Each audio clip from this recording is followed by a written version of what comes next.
A hidden path once connected the civilizations that inhabited South America. The Peabiru path, now unveiled by technology, stretches across forests and mountains, defying time and vegetation. A past unearthed through the use of modern technology. This knowledge, this wealth of information that is now being brought to the light of science or human understanding is what will truly make not only Brazil, but the world rewrite history. This will likely happen.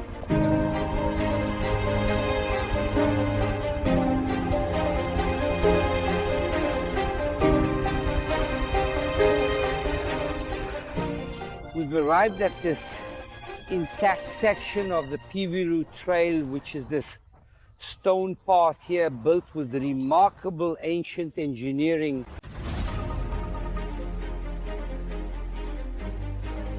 Throughout Brazil, there is a legacy of hidden secrets guarded by dense vegetation and the passage of time. The Peabiru Trail conceals traces of ancient civilizations and stories that have yet to be fully uncovered. With the help of innovative tools, we are about to see what once seemed lost to time but is now beginning to be revealed in astonishing ways. What was once inaccessible now appears within our reach, and what we discover from this point on may change the way we understand the history of our country.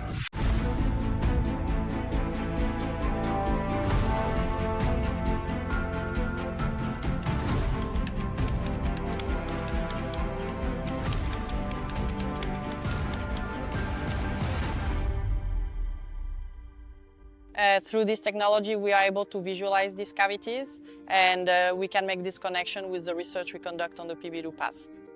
So through this, we are able to get a sense that other civilizations, many civilizations were here and left this legacy, left these marks, so that we, through technology, can find them.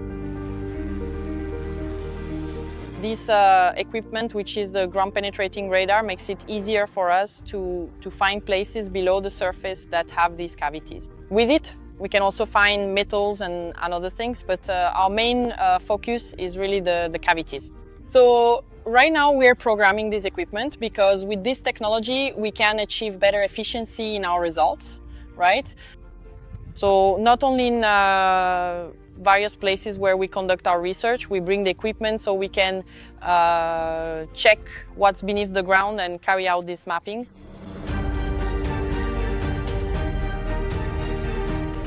As we find evidence beneath the ground, we're not just uncovering a physical past, but rather the existence of a civilization that shaped our history. These paths, many of them have modern roads built on top of them. For example, the Regis Bittencourt Highway was once the Peabiru Pass. But here, in these more mountainous areas, in the dense forest, we find the path passing through places that haven't yet been touched by humans. And that's where we're able to recover even more of the strongest evidence that provides us with proof.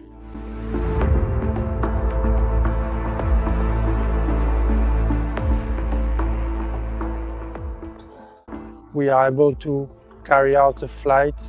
It collects data from the area of interest. And then through technology, we can remove the forest and conduct a detailed study of cutting, depth, vegetation, measurements, distance, elevation, and terrain, right? So the equipment is essential for us in this regard, right? Sometimes by removing the vegetation, we can access some building that's hidden in there, something along those lines.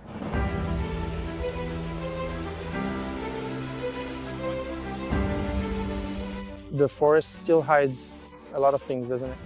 By removing it, we notice a lot of things, a lot of buildings, sometimes caves or hollows, things like that. Once we remove it, the ground is left bare, and we can get a much better look at the details of the soil. LiDAR is one of the most advanced tools available to modern archaeology. It can reveal ancient structures that would be inaccessible using conventional research methods. On the Peabiru Trail, this is essential, since the dense vegetation and terrain make traditional research difficult. And it's not just the technology that makes a difference, but also the careful analysis of the images by specialists. With a trained eye, the team is able to identify patterns and structures that indicate ancient human activities, such as the construction of roads or other engineering works.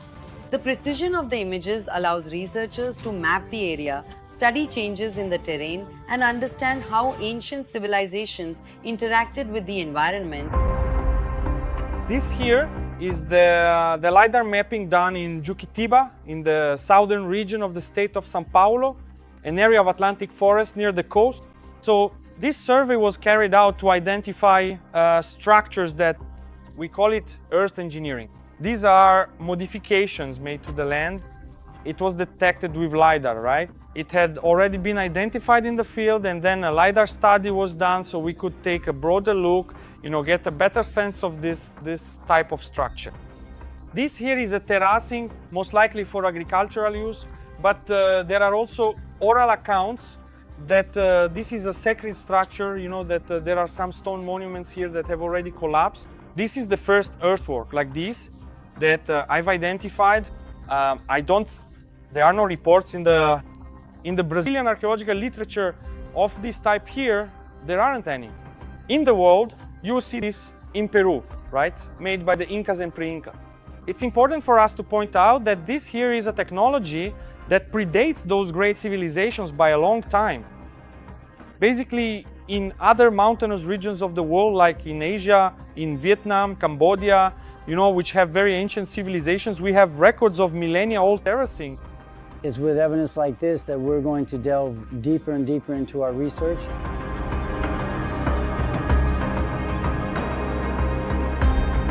After analyzing the images obtained by the radar, the team moves on to the next stage of the work, returning to the field. The drone equipped with radar flew over the region and identified the site with these terraces, forming an interesting structural strong indication that there were beings with engineering knowledge present there. And it is based on these discoveries that the team returns to the area on foot to closely examine the structures identified by the radar. Here we have the LiDAR image, and now we're going to see in person how this works. We are exactly at this spot, right in the corner. We're going to stop the climb and follow this trail that we call the zigzag trail here. These are the terraces.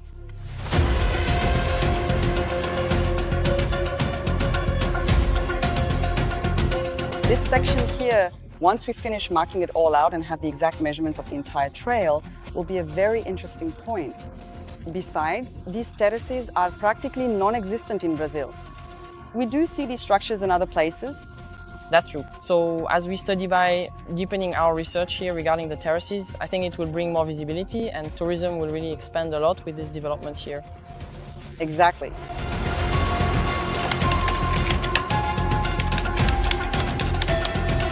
On the geographical border between the states of Santa Catarina and Paraná, our dedicated researchers meticulously mapped yet another significant stretch that clearly reveals this ancient and important path.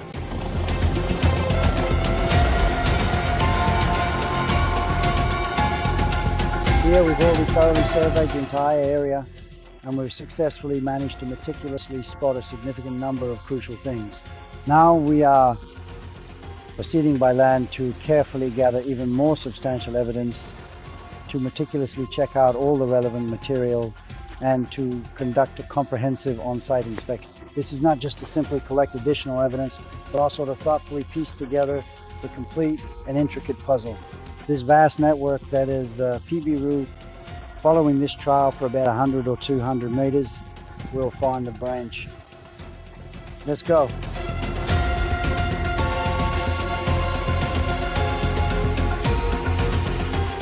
Up to this point, we've already come across the beginnings of some stones, right? We've arrived at this intact section of the Peabiru path, which is this stone road here, showcasing impressive ancient engineering.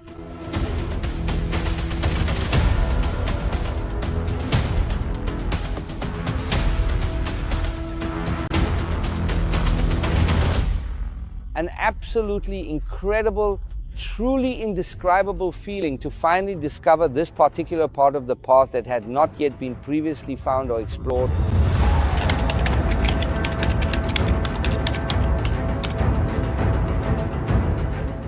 Peabiru has its main trunks and an endless number of branches.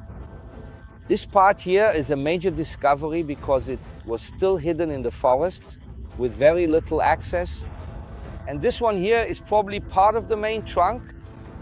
And when we find a part like this one well hidden, it's what helps us put this puzzle together. Peabiru is a real puzzle, right? Because there are the grassy parts, the ditches, and the stone parts. So the discovery of this part of the stone pass will really help us piece together this enigmatic context that is Peabiru, right? Yes, that's why LIDAR is so important, right? Because what we can't see, LIDAR will detect, and then we can piece together the branches with the main trace, for sure. Absolutely.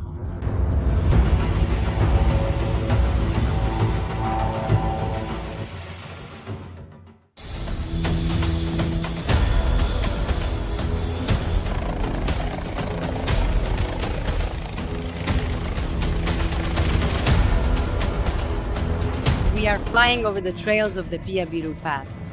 This flight is important for us to observe the vastness and complexity of this territory.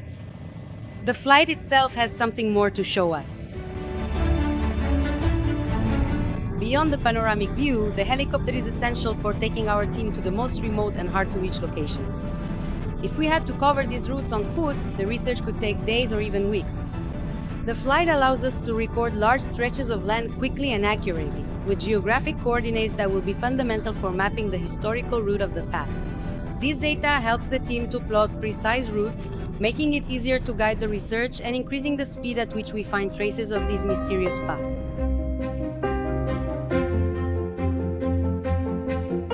The importance of finding new evidence and the traces of these paths is that we are able to reconstruct history. And each trace connects to another, always in the same direction, along the same ancestral path that we are searching for. And these paths may be pre-indigenous. Before the civilization that we are able to record in archaeology as the pre-colonial inhabitants of Brazil, the indigenous peoples, there may have been some civilization prior to that. And what is truly hidden beneath the dense forest canopy may be even more incredibly impressive than we could possibly imagine. Research is bringing to light what remained hidden for centuries. Thus, structures like caves, silos, and underground rooms have begun to emerge, once again showcasing astonishing engineering.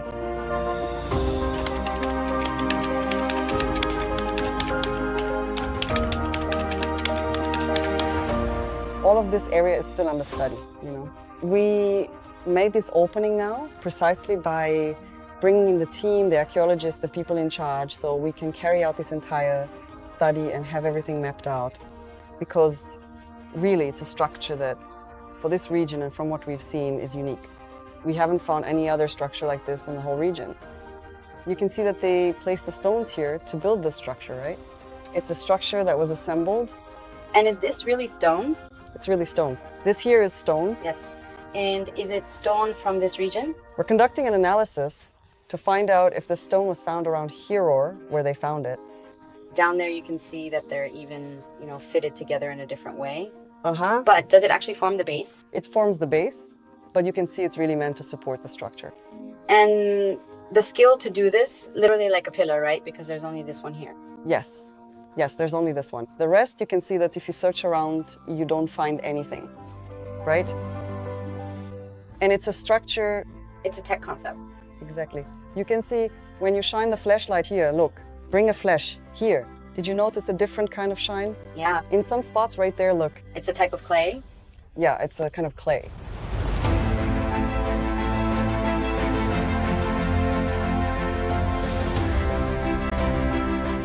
The number of findings of evidence like these in the other craters, other places we've passed by, shows that there was an intervention by a civilization that predates the history known to humanity, the history we've been told.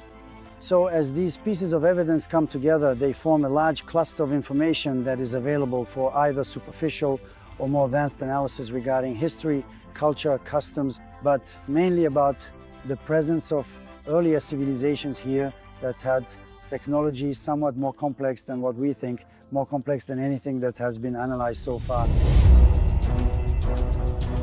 The real intention is to discover this technology. We already have theories, right, that manipulating the electromagnetic field is one of them.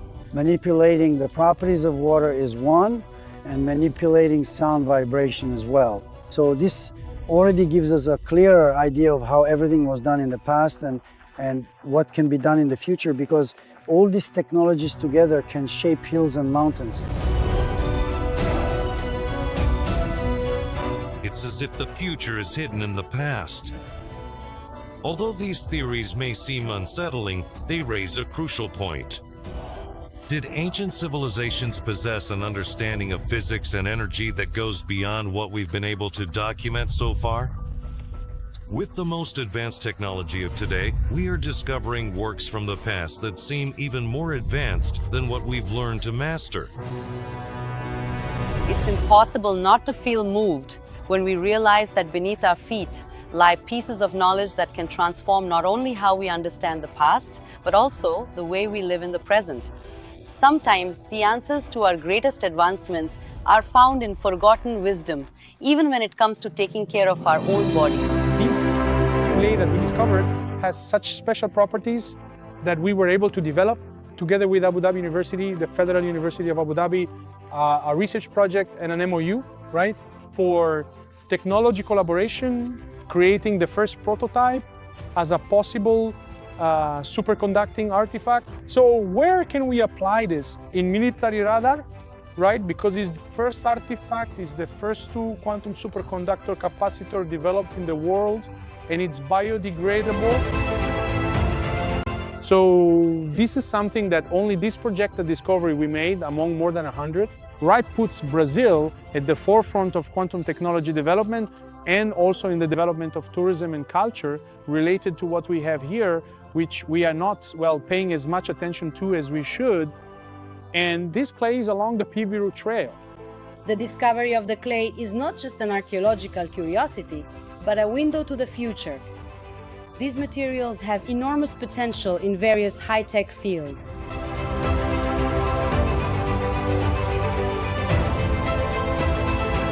Whenever we look at something, everything we observe and research has the potential to become a resource. After that, we can take that resource, turn it into technological development, and through that, bring it to the market, whether as a cultural asset or as a technology. For example, after many studies, we discovered the clay. We managed to send it to laboratories in Canada, to laboratories in Brazil, best in the world. We discovered its technological capability, which is its cation exchange capacity. In other words, the body is made of carbon and silicon. Our human body is carbon and silicon. Clay is also carbon and silicon. When the two come together, they produce cation exchange. This creates an electric charge in each other's molecules and cells, which promotes rejuvenation, promotes, well, self-care, personal care. And what else could possibly be hidden along this extensive path that crosses our entire country?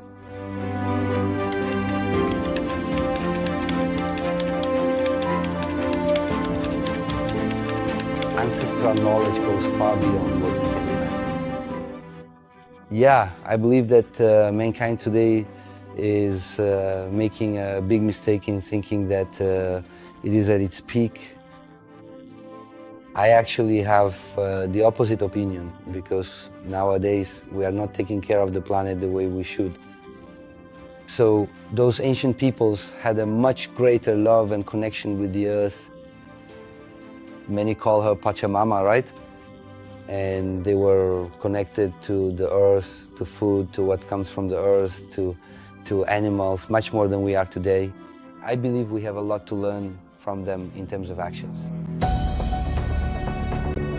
We use cutting-edge technology to find these traces, but what they reveal is that, perhaps, those who came before us knew more than we do today. A mystery that shaped legends and stories passed down from generation to generation. Life itself is made of history. Man is made of history. If it weren't for history, why would we know about the stone Bibles today? And the greatest and best stories are those that are passed down from generation to generation. And many times you hear about legends. What are legends? Legends are tales built upon a story. So yes, the Peabiru is the source of many stories. It's the source of Peabiru is a source of ancestral wisdom. This path was the stage for great stories in Santa Catarina. It led into the interior of all of the Americas.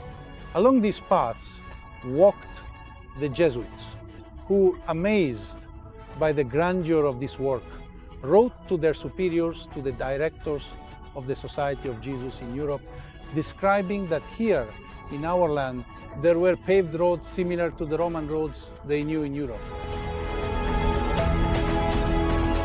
The Peabiru path is evidently a network that stretches across all of the Americas. The Jesuits traveled, yes, throughout the Americas. There were Jesuits who left here from Asunción in Paraguay and went all the way to Caracas. Another left from Porto Alegre and went to Lima, following this path. And they always described what this path was like. When the Europeans arrived here in the 16th century, they recognized this path. It was so well structured that it reminded them of the Roman roads, symbols of the height of engineering in Europe. But why doesn't history recognize the same value in these works? Maybe it's time to change that, to look at what we have here with the same reverence we have for the ruins of the old world. Because what we have here is also grand. If the Peabiru Trail is reappearing before our eyes, it's not by chance. It's because history is ready to be rewritten, and with each new discovery, we get closer to who we truly are.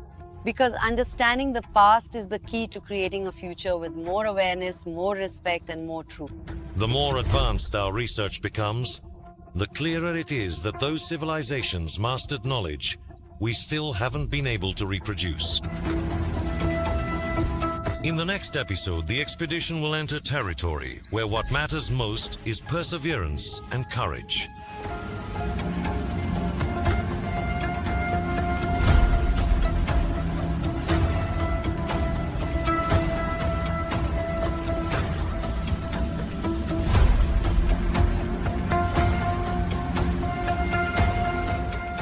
When technology takes us to the limits of what's possible, it's nature that challenges us to go even further.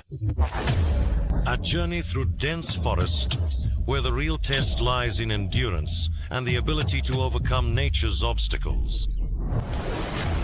Get ready, because what's coming next is going to be pure adrenaline.